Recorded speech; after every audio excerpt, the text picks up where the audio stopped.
시청자 여러분 안녕하십니까? TJB 8시 뉴스 시작합니다. 제21대 대통령 선거가 이제 하루 앞으로 다가온 가운데 국민의힘 김문수 후보가 대전을 찾아 충청의 표밭을 공략했습니다.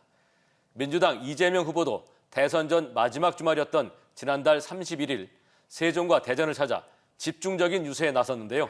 선거운동 시작도 두 후보가 충청에서 나란히 펼쳤는데 마무리도 충청권으로 정할 만큼 승부처로 보고 있는 건데요. 그럼 대선 승리를 위해 반드시 이겨야 하는 충청 민심을 잡기 위해 공식 선거운동 기간 후보들이 얼마나 공을 들였는지 이수복 기자가 돌아봤습니다.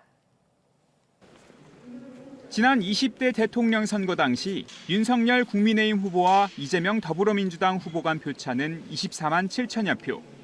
이중 충청권에서 벌어진 표차가 14만 7천여 표로 절반을 넘었습니다. 충청을 얻는 자가 천하를 얻는다는 공식이 또다시 입증된 셈입니다. 이번 대선에서도 중도층과 유동층이 많은 충청 표심을 잡기 위한 쟁탈전이 치열했습니다. 공식 선거운동 마지막 날까지 대전을 찾아 지지층 결집을 호소한 국민의힘 김문수 후보. 충청에서 접전 또는 오히려 앞선다는 여론조사 결과가 나오면서 대전과 세종, 충남을 5차례나 찾는 등 남다른 공을 들였습니다. 대전역에서 유세에 나선 김 후보는 비상계엄 사태에 대해 사과하며 괴물 독재를 막기 위해 충청 유권자들이 힘을 모아줄 것을 호소했습니다. 계엄이라든지 잘못된 것은 반성하고 앞으로 정치도 바꾸고 경제도 확실히 살리고 모든 것을 잘하겠다는 다짐을 담아서 20대 대선에선 세종을 제외하고 충청 지역에서 모두 윤석열 전 대통령에게 열세를 보였던 민주당 이재명 후보도 대선 승리를 위해 충청권 공략에 집중했습니다. 공식 선거운동 첫날부터 대전을 찾은 이 후보는 25일엔 천안, 아산, 당진 지역 유세를 펼치는 등 일주일에 한 번꼴로 모두 3차례 대전과 세종, 충남을 찾았습니다. 특히 대선 전 마지막 주말이었던 지난달 30일에도 세종과 대전을 찾아 행정수도 완성과 공공기관 이전 등을 약속하며 충청민들의 지지를 호소했습니다. 세종으로, 충청으로, 또 저 먼 지방으로 공공기관도 더 옮기고 국민적 합의를 거쳐서 대통령실도 옮겨오고. 한편 개혁신당 이준석 후보는 지난달 16일 천안 지역 유세를 펼쳤고 민주노동당 권영국 후보도 지난달 28일과 31일 각각 대전과 충남을 찾아 충청 민심 잡기에 나섰습니다. TJB 이수복입니다. 네, 이처럼 대선 후보들은 중도와 유동층이 많은 충청 유권자들의 마음을 사로잡기 위해 공식 선거운동 기간 동안 정말 많은 말들을 쏟아냈습니다. 국회의사당 세종 완전 이전, 과학수도 대전, 이처럼 너나 할 것 없이 수없이 약속한 공약도 있었고 또 서로에 대해 온갖 험담도 서슴지 않았습니다. 그동안 충청권 유세 현장에서 후보들이 외쳤던 발언들을 이재군 기자가 정리해봤습니다. 선거운동이 시작되자 대선 후보들은 충청 공약의 첫마디로 행정수도와 과학도시부터 외쳤습니다. 남들은 처갓집에 고속도로 놔주는 모양인데 저는 여러분에게 대한민국의 행정수도 과학기술중심도시를 선물로 드리겠습니다. 저도 세종시의 국회의사당 옮기도록 하겠습니다. 그리고 세종시의 대통령 집무실을 만든다고 하는데 저도 이 세종시의 대통령 집무실을 반드시 만들어서 세종시에서 일하도록 하겠습니다.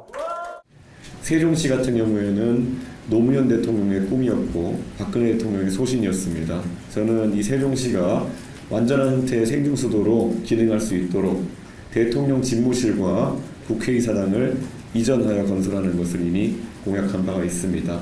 그리고 대선 승리에 대한 강력한 의지도 드러냈습니다. 요새는 펄펄 난다면서요. 거기 21번 영구 결번 21번 이 티를 주셨는데 21대 대통령 되라는 뜻 아닙니까? 박정희 대통령이 외쳤던 겁니다. 이승만 대통령이 외쳤던 겁니다. 하면 된다, 할 수 있다, 해보자. 그리고 이승만 대통령은 뭉치자, 이기자. 제가 하겠습니다. 하면 된다. 하면 된다. 할 수 있다. 서로에 대한 비판도 거셌습니다. 국민을 죽이겠다고 주권을 부정하면서 국민에게 총구를 겨눈 그 내란 수괴와는 말이라도 단절하겠습니다 라고 말해야 되는 것 아닙니까? 그런데 그것까지 대답하지 않아요. 법도 한계가 아니에요. 방탄법을 5개, 6개 만들어가지고 방탄법을 1겹, 2겹, 3겹, 5겹 이 법을 덮어쓰고도 벌벌벌벌 떠는 이런 사람 여러분 아시죠? 후보들은 어떤 대한민국을 만들겠다고 약속하고 있을까? 지속적으로 성장하게 하는 것, 국민들을 갈라서 혐오하고 증오하게 만들지 않는 것, 이 두 가지를 해결해야 이 나라가 행복한 나라, 희망 있는 나라, 그런 제대로 된 세상 만들 수 있지 않습니까? 대한민국 신기록을 계속 세우고 있습니다. 이 어려운 경제 반드시 극복하고 우리 젊은이들에게 좋은 일자리를 만들어내는 일자리 대통령이 되겠습니다. 저는 그런 정치공학적 단일화를 통한 단기적 목표보다는 결국 대한민국의 정말 젊은 세대가 실망감 없이 지지할 수 있는 정치 세력을 구축하는 것을 목표로 대선 후보들의 말들은 이제 하루가 지나면 누군가에겐 더욱 큰 무게감과 의미로 다가오게 됩니다.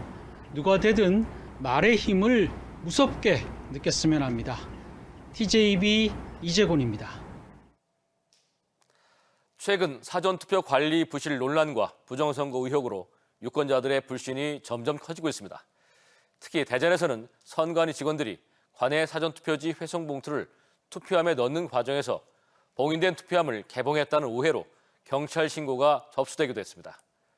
갖은 억측과 의혹에 선관위가 본투표를 앞두고 개표소와 투표소 설비를 최종 점검하고 투개표 모의 시험까지 실시했습니다. 조혜원 기자가 현장을 다녀왔습니다. 지난달 30일 밤 대전 유성구 선관위 직원들이 봉인된 투표함을 뜯어 투표지를 넣고 있다는 신고가 경찰에 접수됐습니다. 해당 장면이 담긴 CCTV 영상이 일부 유튜브 채널을 통해 퍼져나가면서 논란이 확산됐지만 확인 결과 사실 무근이었습니다. 관외에서 우편으로 도착한 사전투표 용지를 정당 추천위원과 경찰 참관하에 적법하게 투표함에 넣는 과정이었던 겁니다.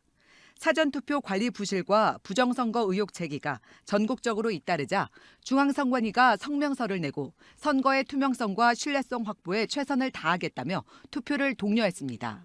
대전과 세종, 충남 선관위도 개표소 22곳과 투표소 1,205곳에 대한 모의 개표를 실시하며 최종 점검을 마쳤습니다. 투표 절차의 엄격한 관리를 위해 투표 당일 13,000여 명의 투표 관리 인력과 6,000여 명의 개표 사무 인력이 투입됩니다. 투표가 마감되면 투표소 투표함은 투입구를 봉쇄하고 특수 봉인지로 봉인합니다. 봉인된 투표함은 투표관리단과 투표 참관인이 경찰 호송하에 개표소로 이동합니다. 구 시군 선관위에서 보관하고 있는 관내 사전투표함과 우편 투표함의 경우 선관위 직원이 정당 추천 선관위원과 개표 참관인, 경찰과 함께 개표소로 이송합니다. 개표 결과는 중앙선관위 홈페이지를 통해 투표구 단위로 실시간 공개되며 개표소에서 작성한 개표 상황표와 결과를 대조할 수 있습니다. 개표 준비 단계부터 완료까지 공정선거 참관단이 모든 과정을 참관합니다. 개표의 정확성과 투명성을 높이기 위해 지난 총선과 같이 수검표 절차를 시행하고 개표 장비 보안도 강화했습니다. 유권자 여러분의 소중한 한 표 한 표가 정확히 반영될 수 있도록 최선을 다하겠습니다. 선관위는 일부 단체나 개인의 무단 침입 또는 소란 행위 등에 대해 강력히 대응할 방침이며 유권자들에게 공정한 선거 진행에 적극 협조해 주길 당부했습니다. TJB 조혜원입니다. 태안화력발전소에서 하청업체 소속 직원이 기계에 끼어 숨지는 사고가 발생했습니다.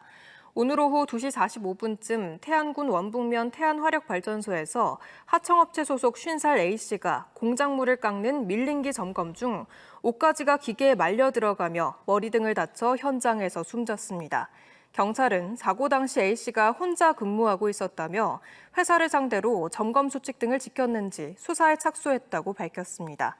한편 태안화력발전소에선 지난 2018년 하청 노동자 고 김용균 씨가 컨베이어 벨트 점검 중 끼임 사고로 사망하며 원청 대표의 책임을 강화하는 중대재해처벌법 등이 제정되기도 했습니다. 세종시 지역화폐 여민전 시스템에 장애가 발생해 6시간 동안 충전이 막혔습니다. 이 같은 장애는 어제 오전 10시쯤 여민전 운영사인 KT에서 데이터 설정을 잘못해 오류가 생겼고 오후 4시 재가동될 때까지 지역화폐 충전이 막혔습니다. 또 충전 시스템이 정상화되면서 어젯밤 11시 30분쯤 이번 달 지역화폐 예산 120억 원은 모두 소진됐습니다. 세종시는 이달부터 여민전 캐시백 비율을 5%에서 7%로 올린 바 있습니다.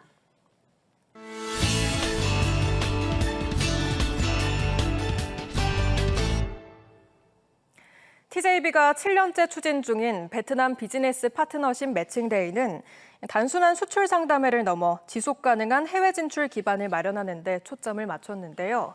현지 전문가 교육과 사후 미팅 지원을 비롯해 현지 기업인들과의 네트워킹을 통해 지역 기업들의 글로벌 역량 강화에 실질적인 도움이 되고 있다는 평가가 나오고 있습니다. 베트남 호치민 현지에서 박범식 기자가 취재했습니다. 대전 세종 지역에 14개 우수기업들이 참가해 총 32건 925만 달러 규모의 MOU를 체결하는 성과를 올린 베트남 비즈니스 파트너십 매칭데이. 빼어난 수출 계약 성과뿐 아니라 눈에 띄는 건 지속 가능한 해외 진출 기반을 마련할 수 있도록 하는 사후 관리 시스템입니다. 대전시와 세종시는 MOU 체결 이후에도 3개월간 최대 3번의 바이어 추가 미팅 기회를 제공하고 베트남 통상사무소 전시 공간을 통한 샘플 전시와 상시 홍보 활동을 지원하고 있습니다. 제가 언론이나 매체를 통해서 접했던 베트남 시장과 전혀 다른 시장을 알게 되었고 이제 조금 더 공부해서 이제 베트남 수출을 할 수 있도록 수출 인증을 통해서 이제 새로운 베트남 시장을 개척할 수 있도록. 대전시와 호치민 IT 지원센터가 맺은 협약을 통해 향후 IT 기업 대상 비즈니스 상담회와 네트워킹 기회가 제공되는 것도 빼놓을 수 없는 성과입니다. 법인 설립과 계약 체결, 바이어 매칭 등 해외 진출 과정에서 겪는 행정적 애로사항 해결에 실질적인 도움이 될 것으로 기대됩니다.